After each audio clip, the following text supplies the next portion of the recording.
કે જે પ્રમાણે ગામડાઓની અંદર નશાખોરીના કારણે આપણું યુવાધન બરબાદ થઈ રહ્યું છે, ના કે ગામડા, સમગ્ર ગુજરાતની અંદર. અને નશો એ કોઈ નાત જાત ધર્મ નથી જોતો. નશો જ્યારે પોતાના ભરણામાં કોઈને લે છે ત્યારે માત્ર એક જ દિશા જોવે છે કે મોત આપવા સિવાય બીજું કઈ નથી કરતો. અને અહીંયા જયારે ધાર્મિક પ્રસંગે મળ્યા છે ત્યારે વિનંતી કરવા એ આવ્યો છે, ધર્મનો વાસ ત્યાં જ થશે. પરમાત્મા ઈષ્ટદેવ તો જ આપણા પર કૃપા વર્ષાવશે જો આપણે સાચા હૃદયથી સાચી દિશાનો ધર્મ અપનાવશું. અને ધર્મ એટલે શું? સંસ્કાર. ધર્મ એટલે નિર્વ્યસનીપણું. ધર્મ એટલે ચરિત્ર. ને ધર્મ એટલે એક એક જીવની ચિંતા કરવી, એક એક જીવ ઉપર કૃપા વર્ષાવી, એક એક જીવને ન્યાય આપવાનો પ્રયત્ન કરવો. ધર્મ એ કહે છે. ધર્મ કોઈને મારવાનું નથી કહેતો, ધર્મ નશો કરવાનું નથી કહેતો. પણ કમનસીબી એ છે આપણી કે હમણાં ઘણા બધા ગીતો પણ કેવા બને ને ગીતોમાં આપણે ઝૂમીએ પણ છીએ.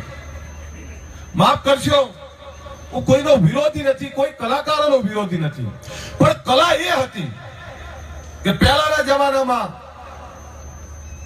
આપણે જોયેલું છે કે ગુજરાતી રંગમંચની અંદર જે કલાકારો હતા એ કલાકારો આપણી સંસ્કૃતિને ઉજાગર કરતા હતા. આપણો જે વારસો હતો એ ચાહે ધર્મનો હતો, ચાહે સુરવીરતાનો હતો, એ વારસાને ઉજાગર કરતા હતા. પણ અત્યારે ઘણા બધા ગીતો એવા બને કે દારૂ પીધો, માએ દારૂ પીધો. કયા ધર્મમાં કીધું છે? ક્યાં સાહેબ? કોઈ ભુવાજી હોય તો માફ કરશો, હું તો બધે કહું છું કે આમને છૂટ એટલે મળે છે કે પેલું પિયાલો પીવા, જે પીવાની પ્રથા છે કઈ, એ પ્રથાના કારણે વર્ષો પહેલા ભુવાજી એવું કીધું હોત, અને સ વિશે હું તો ઠાકોરની વાત કરું તો અહીંયા તમામ સમાજો ઉપસ્થિત છે, પણ ઠાકોર સમાજની વાત કરું તો ઠાકોર સમાજને વર્ષો પહેલા ભુવાજી એવું કીધું હોત કે બધા પોતાનું દુઃખ લઈને દોડ્યા ગયા તો માતાજીના મઢમાં, ક્યાંક બળિયાદેવ પાસે ગયા, ક્યાંક શીતળા માતાજી જોડે ગયા, ક્યાંક 64 જોગણી પાસે ગયા, બધા જ માતાજી જોડે દોડ્યા. અને ત્યાંથી પૂછ્યું ભુવાજીને કે માતાજી શું કહે છે? દાણા જોયા.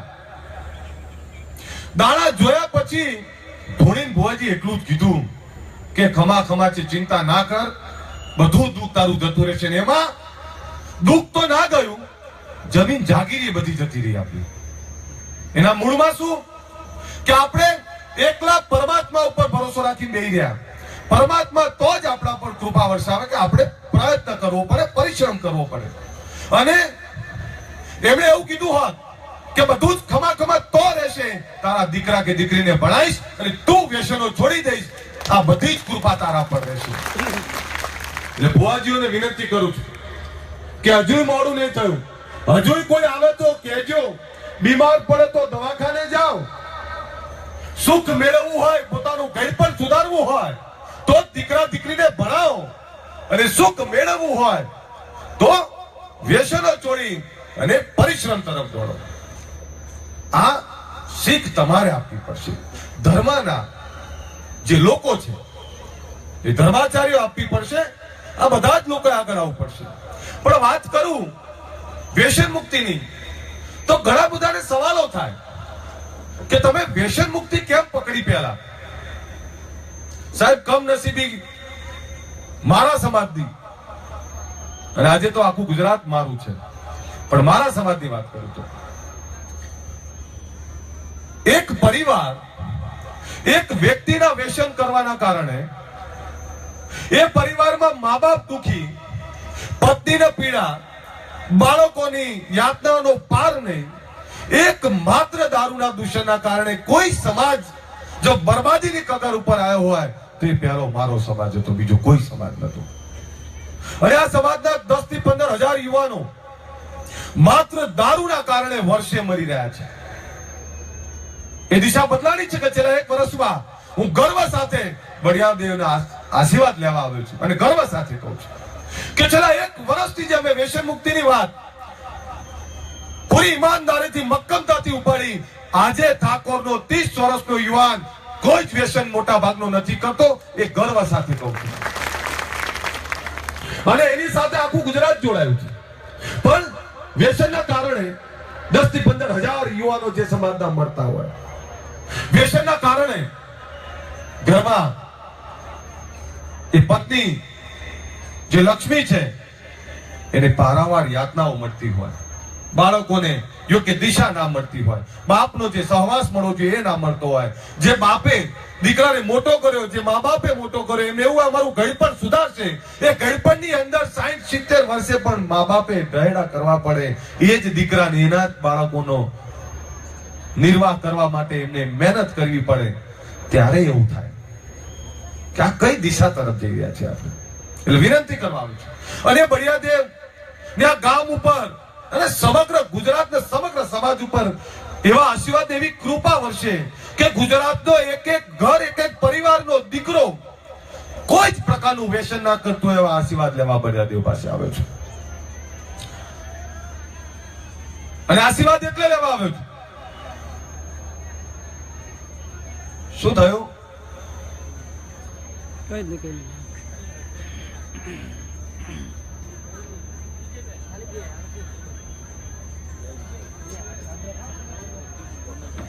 સ્વયંસેવકોનો અવાજ વધારે છે.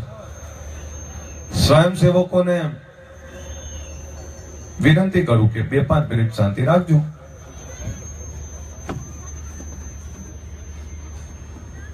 એટલે આજે અહીંયા વ્યસન મુક્તિની એટલી વાત કરવા નથી આવ્યો. આજે જે કંઈ આવ્યો છે હું આપને એ પણ કહેવા આવ્યો છું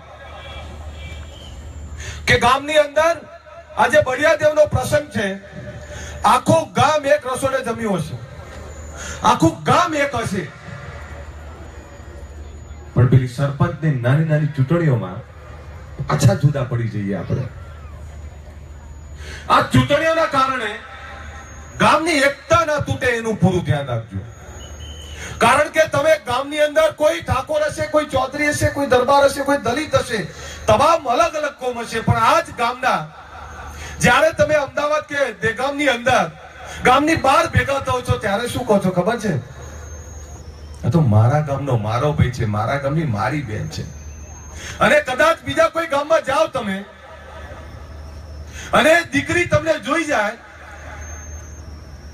તો એ કોઈ પણ કોમની દીકરી હોય અને કોઈ પણ કોમનો ભાઈ હોય, એ દીકરી દોડતી આવે, મારો ભાઈ આવ્યો છે, મારા આલીશાનો મારો ભાઈ આવ્યો છે, ભાઈ તાર ચા પીવા તો આવું જ પડશે. અને ભાઈએ જાય તોય ગજવામાં 10 રૂપિયા પડાવે તો આપે કે મારો ભાણો છે. ગામમાં ભલે અલગ કોમ હોય પણ ત્યાં તો એક પરિવાર છે. એટલે આપણે વિનંતી કરવા છે, તમામ જ્ઞાતિઓ છે, તમામ જ્ઞાતિઓ એકતા ટકાઈ રાખજો. મેં શરૂઆત મારા ઘરથી કરી છે, મારા ઠાકોરથી. જે ઠાકોરમાં અજ્ઞાનતાના કારણે દુઃખો આયા, જે ઠાકોરમાં વ્યસનના કારણે દુઃખો આયા, જે ઠાકોરમાં વેર વિખેર હતા, સંગઠિત નતા એટલે દુઃખો આયા.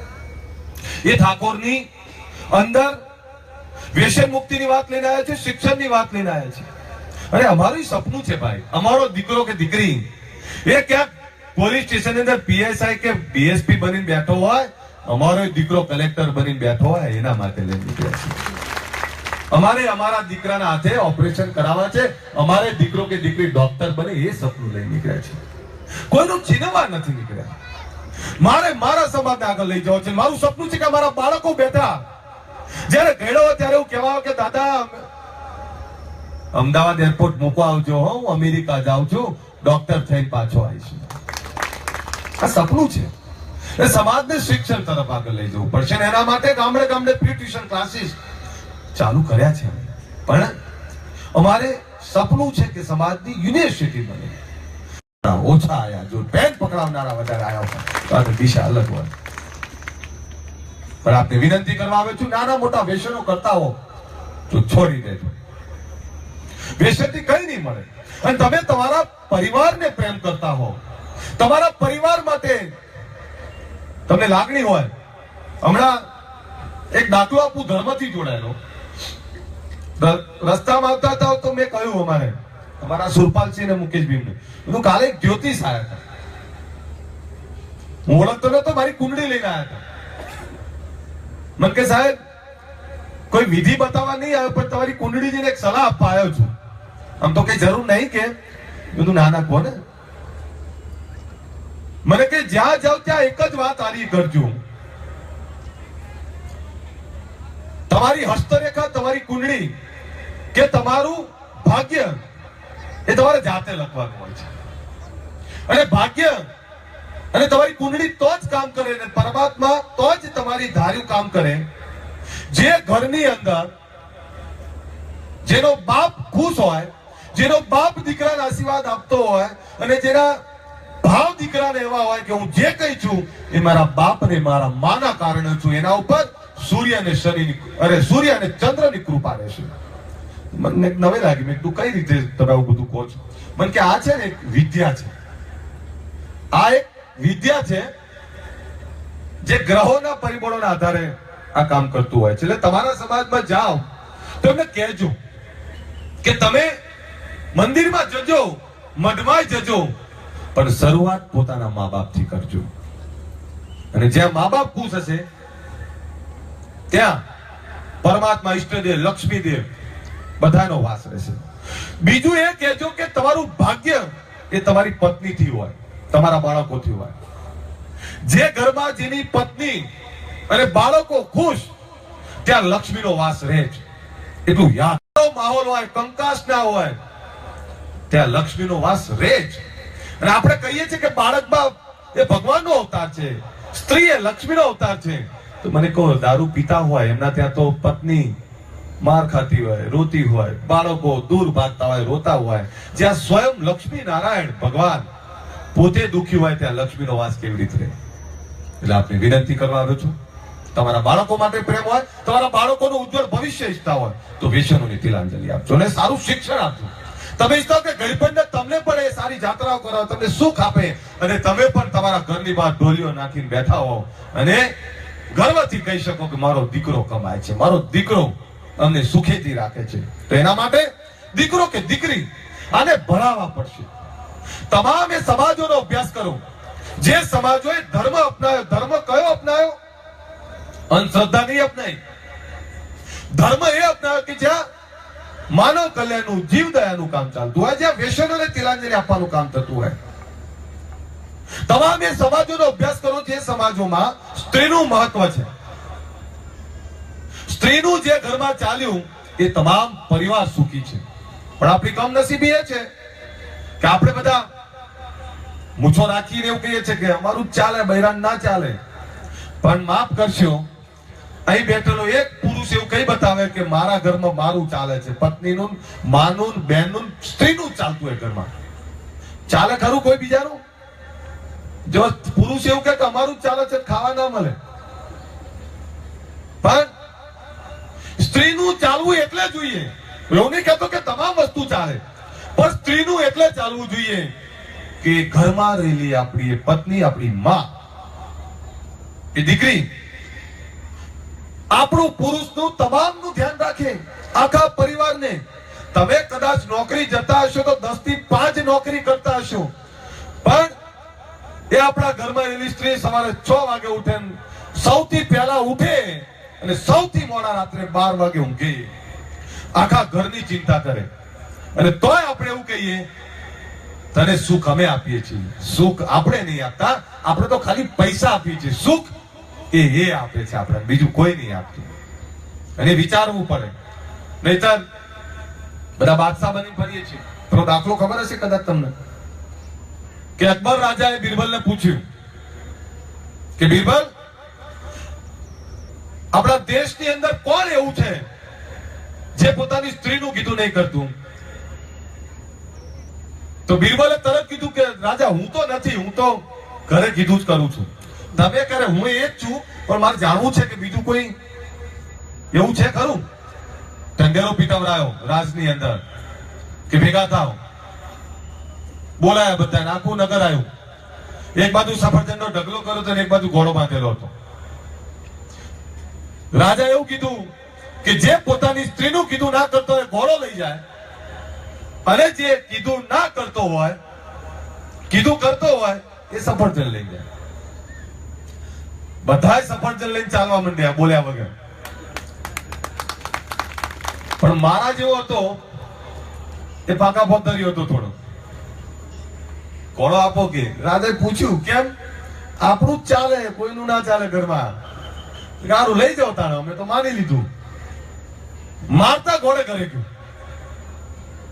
ઘરે ગયા પછી મારી પત્ની એવું કીધું કે ઘોડો ક્યાંથી લાયા? કે આ રીતે લાયા. પણ કે તો સફેદ લાવો તો ના, કાળો ઘોડો લઈને ક્યાં આવી ગયા તમે? પાછો મારતા ઘોડે ગયો કે રાજા કાળો નહીં સફેદ આપો. કે કેમ? કે મારી પત્નીએ ના પાડી. તો કે અમે સફરજન લઈને એમની બેઠા છીએ બધા. એટલે અનાયાસે પણ આપણે બધા સ્ત્રીનું કીધું કરતા જોઈએ, કરવું જ જોઈએ. પણ એટલું ના કરવું જોઈએ કે બે ભાઈના ઘર જુદા કરાવે. ઘણી વાર એ પણ હોય છે. પણ આજે બળિયા દેવની પ્રતિષ્ઠામાં આવ્યા છે. આજે છેલ્લો દિવસ છે. છેલ્લો દિવસ છે. ધર્મનું સાચા અર્થે આચરણ કરજો. મારા નસીબમાં એ છે. ઘણા બધા સવાલો થતા હશે અને કેટલાક રાજકીય લોકો સવાલો કરે પણ છે કે અલ્પેશ ઠાકોર શેના માટે રાત દિવસ દોડી રહ્યા છે? તો મને જવાબ આપો, શું માત્ર પોતાના માટે દોડ કરવું અને શું માત્ર રાજકીય મહેચ્છા પૂરી કરવા કે પોતાના ઘરના નિર્વાહ માટે, લોકોને મૂર્ખ માટે બનાવવા માટે દોડ કરવું? એક જ દિશા હોય ખાલી. સમાજની ઘણી બધી દિશાઓ છે.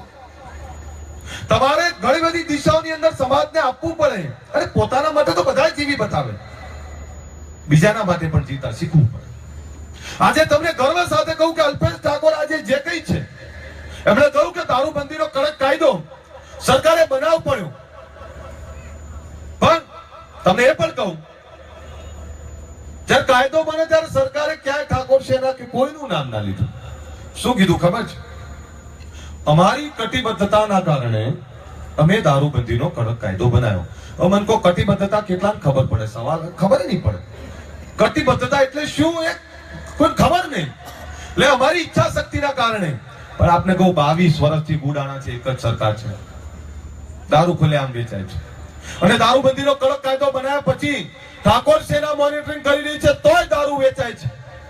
આજે ગમમાં વેચાતો હશે, પણ આપણે એ પણ કહી દઉં કોની માની તાકાત છે 2017 પહેલા એક દારૂની આટડીઓ બંધ ના કરાવી તો કહી દઉં. અને સરકારને કહ્યું છે, અલ્ટિમેટમ આપ્યું છે સરકારને કે અમે દારૂના અડ્ડાનું લિસ્ટ મંગાવી રહ્યા છે.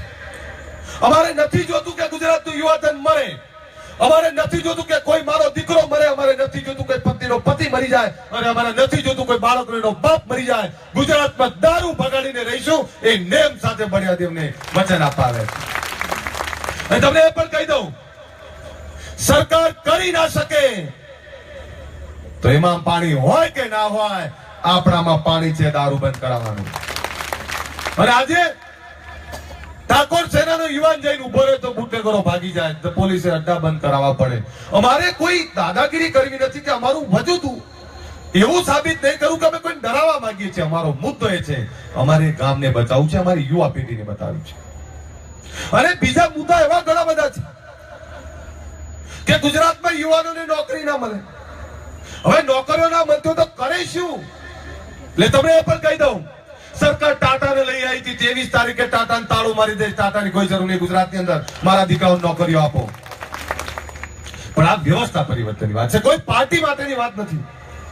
એટલે કદાચ એવું કોઈને લાગે કે ભારતીય જનતા પાર્ટી કે કોંગ્રેસ એની વાત નહીં કરતા. આ વાત કરીએ છીએ વ્યવસ્થા પરિવર્તન. વ્યવસ્થા પરિવર્તન એટલે આ રાજનીતિની અંદર એક એ રાજનીતિ હતી જ્યાં પ્રજા કલ્યાણ હતું. રાજનીતિની અંદર પ્રજાનો પ્રતિનિધિ પ્રજાની પીડા સમજે અને પીડા સમજ્યા પછી પીડા દૂર કરવાનો પ્રયત્ન કરે. એના બદલે જે ઈમાનદાર રાજનીતિ હતી એ રાજનીતિની ઉણપ છે ગુજરાતમાં. પ્રજાતંત્રની અંદર પ્રજાને ન્યાય આપનારી રાજનીતિ નથી. જે ગુજરાતના 5000 થી વધારે અડ્ડાઓનું લિસ્ટ લઈ અને તત્કાલીન જે વખતના મુખ્યમંત્રી આનંદીબેન આપવા ગયેલો. આનંદીબેને કહ્યું અલ્પેશ કંઈક કરીએ છીએ, અને વિધાનસભા ચાલુ. સાહેબ એ અડ્ડા ઉપર એક પણ જગ્યાએ રેડ નથી પડી. એટલે મને એવું લાગ્યું, કલાક બેઠા પછી ગયો વિરોધ પક્ષના નેતા શંકરસિંહ વાઘેલા જોડે. તમને નવાઈ લાગે, ધારો કે સરકાર કે મુખ્યમંત્રી કઈ નહીં કરતા તો સામે વિરોધ પક્ષે કઈ કરવું જોઈએ. એમને લિસ્ટ આપી, મીડિયાની સામે આપ્યું. મેં તો આ નહીં કઈ કરે, તમે કઈક બોલજો. આજ શંકરસિંહ વાઘેલા દારૂબંધી માટે ઉપવાસ ઉપર બેઠેલા ગાંધી આશ્રમ, અને જ્યારે લિસ્ટ આપણે આપ્યું, સાહેબ એક શબ્દ વિધાનસભાની અંદર ના બોલ્યા. આ કયા પ્રકારની રાજનીતિ ચલાવો છો તમે? અને ભારતીય જનતા પાર્ટી ચોર છે તો તમારા મેં પાણી નથી કે અમને ન્યાય અપાઈ શકો. એટલે ભારતીય જનતા પાર્ટી અને કોંગ્રેસે સિક્કાની બે બાજુ છે. તમારે ન્યાય આપવા માટે આગળ આવવું પડે. પણ કમનસીબી જુઓ ગુજરાતની, આક્ષેપ પ્રતિ આક્ષેપ ચાલે છે. ભાજપ કોંગ્રેસને ગાળો દે, કોંગ્રેસ ભાજપને ગાળો દે. મરી રહ્યા છીએ આપણે, આપણું મોત આવી રહ્યું છે, પણ હવે ક્યાં સુધી પ્રજાને મરતી જોઈશું આપણે?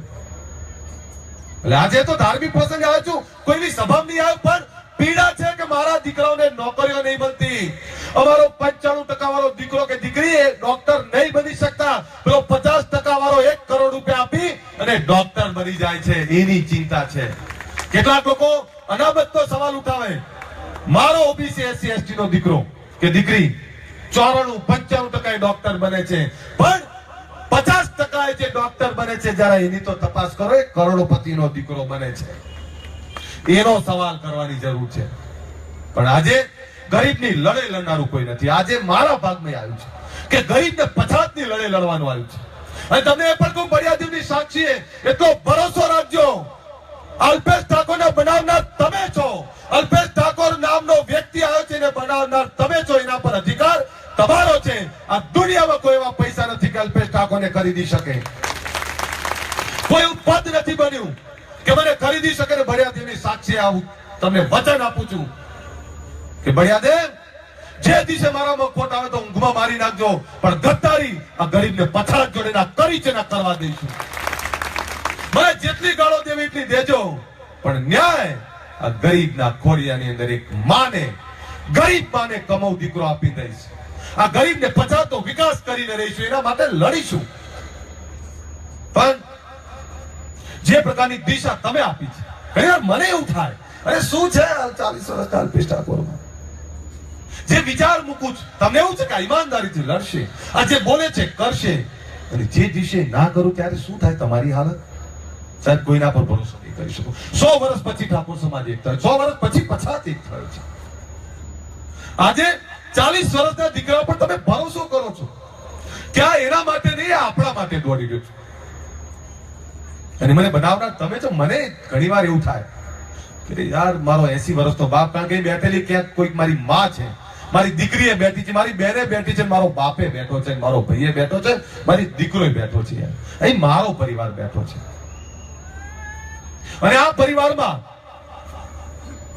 જો કઈ ખોટું કરું તો હાથ પીઢી મને કોઈ માફ નહીં કરે.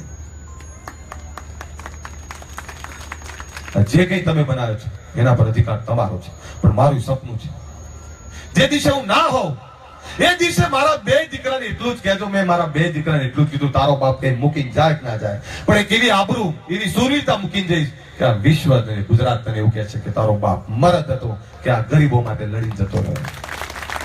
એટલી જ દિશા છે. એ પદ પૈસા નથી જોતા, રાજનીતિમાં નથી આવું, પણ એનો મતલબ એ નથી કે જે લોકો મારા ગુજરાતીઓને, મારા સમાજનો વિકાસ ના કરે એવા લોકો મુખ્યમંત્રી જોવા માંગુ છું. 2017માં મુખ્યમંત્રી તો આપીશું, ભલે અલ્પેશ ઠાકોર ના હોય, પણ અલ્પેશ ઠાકોર ગુજરાતનો મુખ્યમંત્રી બનાવવામાં એની સેના અને તમામ લોકો આગળ આવીશું. અમે ક્યાં સુધી આપણે નવાલા લોકોની સત્તામાં જોઈશું? પ્રજા કલ્યાણ કરે એવા લોકો જોશે, પણ એમાં આપ બધાનો સહકાર જોઈએ છે, આ બધાના આશીર્વાદ જોઈએ છે.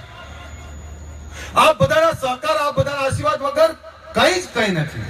અમે કઈ નથી. અલ્પેશ ઠાકોરને તો ક્યાંક એકલા ઉભો રાખીને ગમે તે મારી નાખે, પણ બીક તમારી છે. મને કઈ થાય તો ઠાકોર સહન નહીં કરે, ઓબીસી એસસી એસટી સહન નહીં કરે. આ એની બીક છે આ લોકોને. ઘણી બધી ચિંતાઓ થાય બધાને, પણ તમને કહી દઉં, હું ભાજપ કે કોંગ્રેસનો નથી, હું મારા લોકોનો છું. મારે ભાજપ કે કોંગ્રેસ ના જોઈએ, મારે મારા લોકો જોઈએ. અને મારા લોકો જેમનો વિકાસ કરવો છે, જે પછાત છે, જે ગરીબ છે, જે ન્યાય જોઈએ છે, જે પીડા છે, એવા લોકો માટે લડવું છે. અને આજે જે આપ બધાએ મને અહીંયા બોલાવ્યો એ બદલ આભાર માનું છું. પણ એક ભાઈચારાની ભાવના, એક વ્યસન મુક્તિની વાત, સમાજ ઉત્થાનની વાત, આની અંદર બધા જોડાજો, આશીર્વાદ આપજો. અને અમે જે કંઈ છીએ સાહેબ, કોઈ ગમે તે ગમે છીએ તો અમારા બાપના કારણે, એમનામાંથી આ સમાજ સેવા શીખે છે. અમારા આગેવાનોને નતમસ્તક વંદન કરું છું કે એમનામાંથી થોડું થોડું બધામાંથી શીખે છે. અને એમણે જે દિશા આપી એ દિશાને આગળ લઈ જવાનું કામ કર્યું છે. અમારા બાપ, અમારા વડવાઓએ સપનું જોયું કે સમાજ એક થાય, તો બાપ સમાજ એક કર્યો. મેં તમે સપનું જોયું કે સમાજ વ્યસન મુક્ત થાય, તો સમાજને વ્યસન મુક્ત કરીને રહીશું. તમે સપનું જોયું કે સમાજ શિક્ષિત બને, તો સમાજને શિક્ષણની દિશા આપીને રહીશું. તમે સપનું જોયું ગુજરાતની રાજકીય વ્યવસ્થા, રાજકીય દિશા નક્કી કરે, તો ગુજરાતની અંદર રાજનીતિને ઝુકાડી બતાવીશું. એ તમારા દીકરાઓ છીએ, અમે તમારા થકી અમે છીએ. તમારા આશીર્વાદ જોઈએ છે, તમારા આશીર્વાદ હંમેશા અમારા ઉપર રાખજો. અને આપ બધા આશીર્વાદ આપી રહ્યા છો, સમર્થન આપી રહ્યા છો, એટલે આપ બધાના આશીર્વાદ હંમેશા અમારા ઉપર રહે, એ જ વિનંતી કરવા આવે છું. બળિયાદેવને વિનંતી કરું છું, પરમાત્મા ઈષ્ટદેવ ને વિનંતી કરું છું. અને તમને એ પણ કહું, જે ચાલુ છો કુદરત પરમાત્મા ચલાવે છે. તમને છેતરવા સહેલા છે, કારણ કે તમે માણસ છો.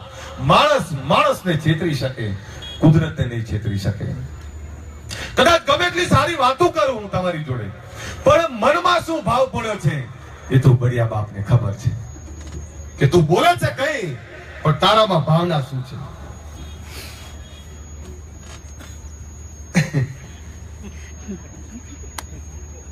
એક વાર જોરથી તાળીઓ પાડો તો વાત કરું.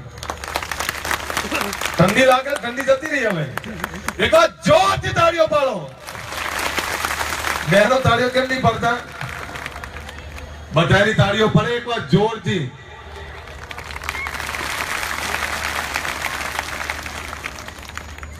નીતિનભાઈ, મને ગુજરાત વિધાનસભામાં ગૃહમાં હું દારૂ જુગારના અડ્ડા પર બોલી હતી તમારા ધારાસભ્ય કામિનીબેન રાઠોડ, અને વાતથી સમજ છું કે નીતિનભાઈ કઈ ગંદા શબ્દો પણ બોલેલા,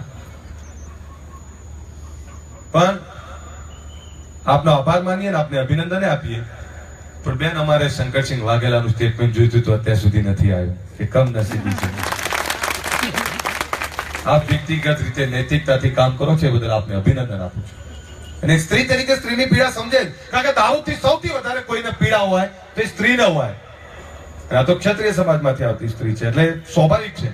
પણ અમે ઈચ્છીએ છીએ કે દેગામની અંદર એક એક ગામમાં જ્યાં પણ અડ્ડા ચાલતા હોય ત્યાં ધારાસભ્ય સામે લડેલા બે ઉમેદવાર ભેગા થઈને અડ્ડો બંધ કરાવવા જાય,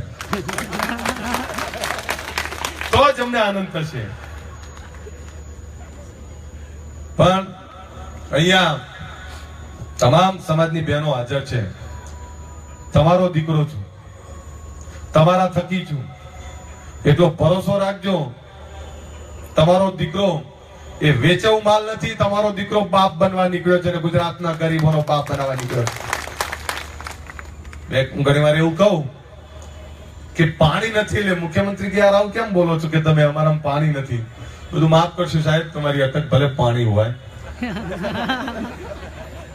પણ એ પાણી પીવડાવતા અમને આવડે છે. આવનારા સમયની અંદર આપ બધાનો એ પ્રેમ ને વિશ્વાસ આવો નવો ટકી રહેવી બળિયાદેવને પ્રાર્થના કરું છું. આવનારા સમયની અંદર એટલી જ ઈમાનદારીથી કામ કરવાની શક્તિ આપે બળિયાદેવ. આવનારા સમયની અંદર એક એક ગરીબ, એક એક પછાત, એક એક ઘરનો વિકાસ કરી શકીએ એવી શક્તિ બળિયાદેવ આપે. આપને વિનંતી કરું છું, દીકરીને ત્યાં જ આપજો જે જમાઈ દારૂ ના પીતો હોય, અને દીકરાને તો જ પરણાવજો જો દીકરો દારૂ ના પીતો હોય. કારણ કે જો વ્યસન મુક્ત જમાઈ લેવો હોય તો વ્યસન મુક્ત જમાઈ આપતા પણ શીખજો. આપને વિનંતી કરું છું, દીકરા દીકરીઓને સારું શિક્ષણ આપો, ઘરમાં ધર્મનું આચરણ કરો, ઘરમાં શિક્ષણનો વ્યાપ વધે, આવનારી પેઢીને સારું સુવ્યવસ્થિત જીવન આપજો. અને બાળકોને વિનંતી કરું, સવારમાં ઉઠો એટલે પહેલું જ મમ્મી પપ્પાને પગે પડવાનું બેટા, કારણ કે દુનિયાનું સર્વ સુખ, દુનિયાની સર્વ શક્તિ એ મા બાપ છે જેને જન્મ આપ્યો. એટલે પહેલું મા બાપને પગે પડવાનું, દાદા દાદીને પગે પડવાનું, અને જેટલા પણ વડીલો હોય એમને બે હાથ જોડીને જય માતાજી કે નમસ્તે આટલું કરતા શીખવાનું. સંસ્કાર આપોઆપ આ જ કેળવાશે. નાની નાની વસ્તુમાંથી સંસ્કાર મળે.